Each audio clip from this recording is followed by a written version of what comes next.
Hello builders, welcome to the booking app tutorial. My name is Jackie de Klerk. I'm your success coach, and in this tutorial I'm going to show you how you can set up a recurring event.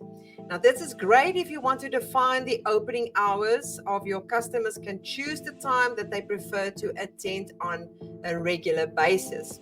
So right here on the dashboard we're going to click on new calendar and we are going to choose recurring. And we're going to give it a name.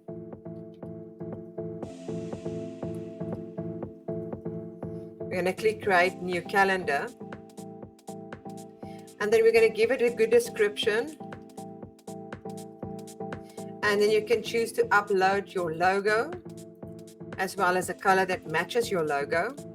You're going to choose the time zone that you prefer. If your clients is just in your own time zone, you can have it as predefined, but if it's international, you can allow them to choose their own time zone. And the same applies to the languages being automated. Then we're going to click save and next. And then in this area, you'll see that you can have multiple groups and multiple sessions on one calendar. It just means that you don't have to have just one group of people on it. You might have another type of class that is recurring and people can choose between the classes. One might be training, the other one might be Q&A sessions that happens regular. It really depends on you.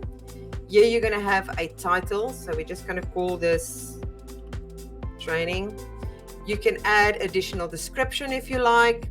And this is the host, who is the people that are actually hosting this specific recurring event or consultation. And you can see we've got here group 1. So we're just going to stick with this one. And then when is the starting point? So every 15 minutes, we're going to leave it at that. You can customize it further if you want to. And the session of each one is going to be 1 hour. An interval session is how much time do you need between sessions that needs to be not available. So we can maybe say that you need a break of 30 minutes between each session. And then the business hours, you can choose your business hours. So I can say I don't want to be available Saturday and Sundays and maybe not Wednesdays. And then you can choose your time. You don't have to be the whole day. You can maybe have this only until 1 o'clock. So for an example, have it until 1, and then you can click on the plus and maybe open it at 2 again, something like this, up until 5 o'clock or 6 o'clock, depending on which you want. If you don't want that, you can just delete it. Then we're going to scroll down, and this is the available dates. You can choose to leave some of them out. Maybe you go on holiday. You can also have occurrences. So this recurring meeting, that is what this event is all about, is because it's recurring and happening every single week. You can have it right here. Is it once, twice? How many times a week do you want to have this? Or how many times per month? Or that is how you can choose. Or how many times per day even. So we are just going to leave it once a week. Your availability is not sometimes indefinitely. Sometimes you want to be off on your birthday or maybe on special holidays that you need to be on. You can choose to specify that. Minimum attendance, you can allow for a specific minimum attendance here. You'll see there is a little icon here. So you can choose to have that. And you can block more additional dates. Maybe there is a week that you want to block for something else. You can add that in as well. And the advanced configurations is really important because this is where you are going to either automatically approve them or not approve them. And also if you are going to actually accept cancellations, and if they do cancel, do you want to allow them to rebook in a section again? So this is really important to go and change them. You can also display off unavailable times to show it as busy, or do you just want to hide it? So these are the ones that you need to complete. You can also do scheduling limit by time. Maybe you do not want a person to schedule more than once. Maybe once every month they can change their mind. So this is the area that you need to complete. Order is really basically just if you have got multiple groups created for multiple different kinds of events, then you can choose the order that is going to reflect on the calendar. Once that's done, we're going to click save and next. Now we get to the form part. The fourth part is collecting the information of your subscriber. Name and email is compulsory here because of the asterisk. You can make the phone number also compulsory by clicking on required and click OK. And you can add additional fields if you want to collect more information. Now, this is really cool, especially if you are asking questions prior to the event. Maybe you need to know if they've got prior experience or something. You can make use of it this event as well. And then you'll see we've got default value and mailing boss tag. That is if you want to create a tag for this specific person. Maybe you are asking them a question and you want to send them a specific email in future that is only to people with that specific tag, and that's what you can do here. Now, there is a video with regards to this on how you can use tagging inside of Mailing Boss with the booking app. Otherwise, if you're not going to make use of the Mailing Boss tag, you can still add additional fields, making use of long text, checkboxes, or whichever one you want. So if we just say long text, maybe you just want a comment area if they want to make a comment, and we're going to click save. And you can see that we've got the comment in that area. So once that's been done, I'm just going to click delete. You're going to scroll down, and this is what is going to happen to your client once they are actually subscribed. Do you want to send them a display message that's just going to come up that says thank you for signing? Currently, it just goes back to the calendar, so nothing happens really after that. You can send them to another group to make a booking for another event, or you can also have a URL sending them to another page. Now, the URL will be basically the same as the redirect to the URL here, where you can send them to a page that is being created inside of your website builder, which is a Builderall website, and you will be able to choose from all your websites in that area and then go to a specific page. Or you can send it to any URL on the website. It really depends on you. So we're just going to leave it as is. Now we are going to look at the communication part with your clients. Right here, you are going to choose whether you want to send them a confirmation that they have subscribed. At the moment, as is, it says not sending, but you do want to confirm. Right here, we've got an email set. To edit this area, we're going to click edit. And you've got three choices. We've got email, SMS, and WhatsApp. Now, for the WhatsApp, you have to go to the Builderall app, and it tells you to click here, which is the WhatsApp Launch Manager. And you need to set it up and connect with your WhatsApp. Otherwise, this function is not going to work. Once it's right, you can just click on active. The same applies to the SMS. You're going to have to go to the SMS messaging tool inside of Builderall dashboard, and you're going to have to make sure that you add your credit so that you would be able to send an SMS. Right here, you can see also that if it exceeds 145 characters, it will affect the charges that you will be charged. If you need to understand more about the charges, also go to the messaging tool to understand that a little bit more. There is a tutorial. Let's go to the email. Now you can see with the email, it's active, where the SMS and WhatsApp is not. So we have made it active because we are actually making use of the email function. If you have got WhatsApp and SMS activated, then you can send it to all three. It only depends on yourself. So on the left-hand side is variables, or you can also call them tags. That's going to help you to pull in the information into the message that you are sending. So for an example, if I remove the lead name, I can add their first name by just clicking on the variable, and it's going to add that. And you would also be able to add the schedule date, the Zoom link, and any of the things that you choose in this area. You can also edit it and make it more personalized by playing around with all these different kinds of features there to make it a little bit more appealing. And then you're just going to click on done. You can also choose to send the emails to the host when new signups happen, or receive emails for subscription. So for an example, if you click on it, there's going to be a block opening up, which is exactly the same as this block. You would be able to send via SMS, email, or WhatsApp. And the same rules apply, that you need to make sure that they are activated in your account. Then we've got the cancellation option. Remember, in the advanced settings, I just said now, you need to tell the system whether you allow for cancellations to happen or not. And if you did say yes, then you would be able to edit this cancellation notification in this area. And this block is again exactly the same as the one that you see right here, so I don't need to repeat that.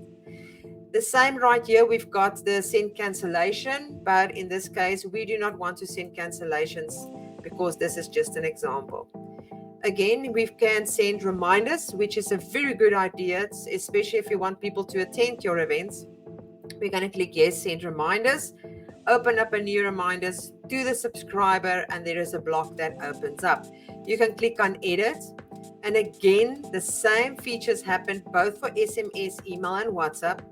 But the only difference that's been added is right here at the bottom where you choose when it needs to be sent.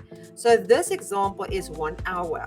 So we're going to click on done, and we're going to add another reminder also to the subscribers. You can go by host as well. We're going to click, and in this case, we are changing this to 1 day. So you can choose how often you want to send them, and you can have lots of different kinds of reminders. Then we've got the email sender. Now this specific one has got an email sender that's already been verified, and you can see it's right there. So it's really easy to make use of this. But sometimes people want to make use of other verified emails that they've created. And you can do that by clicking on the email sender area and go take a look at which one has been verified and add that with the name as well as an email. But for now, we're just going to leave it as the sender there. And now we're going to do the automation.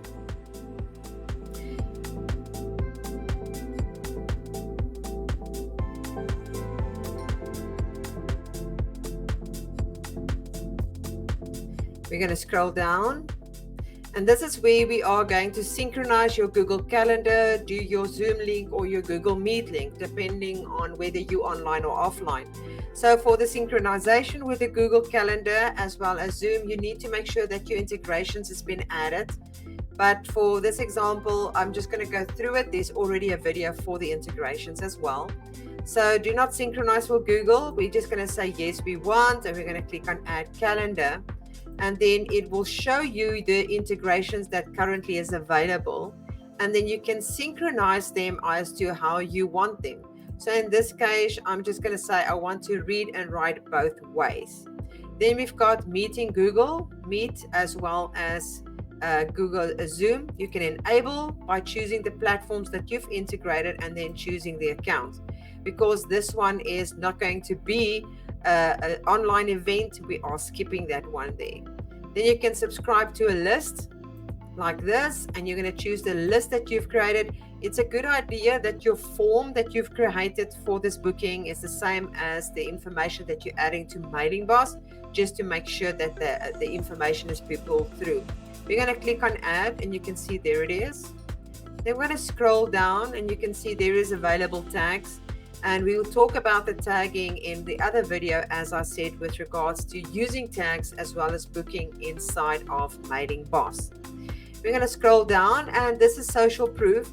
You can go and add social proof to your calendar by clicking on it and then choosing the campaign that you've already created in the social proof app. But if you have not yet created, you can click on Manage My Social Proof Campaigns. It's going to take you to the application. You're going to create it, you're going to close it and come back, and you can just refresh your page and then select the one that you've just created. But in this case, we're just going to leave it as disabled, and we're going to go to save and next.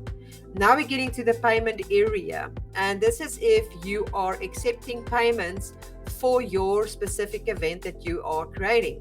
So at the moment it says not enabled, but if you say yes, charge, you can see that we've got a billing model here that says you can tell them what is the amount that you're going to charge them for this specific event. Otherwise, you're going to leave it not enabled, and we're going to click save and next.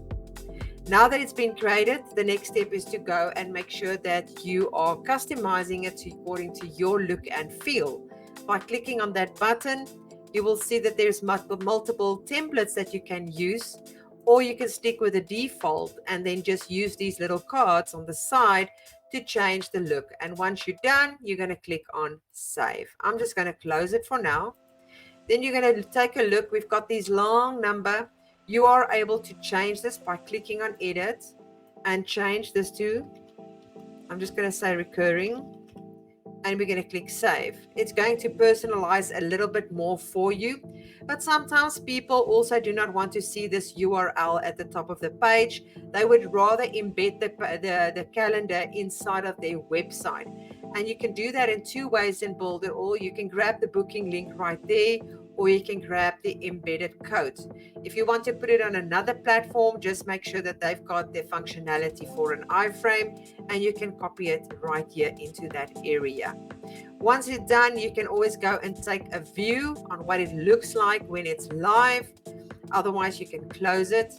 If I go back to my calendars, you're now going to see it there, and it tells you how many groups you actually have and that you can add multiple groups. If you do not know how to do that, you're going to go to edit. I'm going to go to scheduling, and you can see we only have one group there, but you can duplicate this group by just clicking on duplicate, and you're going to see it creates another group, and you can add that details. Now, basically, these groups is what's going to show on your calendar, and people can choose between the different types of groups in those different calendars. So if I scroll down a little bit further and I go to the next section, you're going to see, let me just click save. You're going to see that you have to do this for every group. You're going to have to go through the calendar and make sure that you do the settings for each of the groups. If the settings is not really changing much, you can just click on save. So I'm going to go back to my calendars now. You can also be able to view it, and then you would be able to transfer this to another Builderall user or share the schedule with other people that also need to be able to see what's happening on the schedule. You can also view your subscribers that has actually subscribed to your event. And then last but not least, if you click on delete, you would be able to delete it completely. And that is all from this tutorial. I really hope that you enjoyed it. I would urge you to go watch all the other tutorials with regards to the booking app for an in-depth understanding. I hope you enjoy your day. Bye.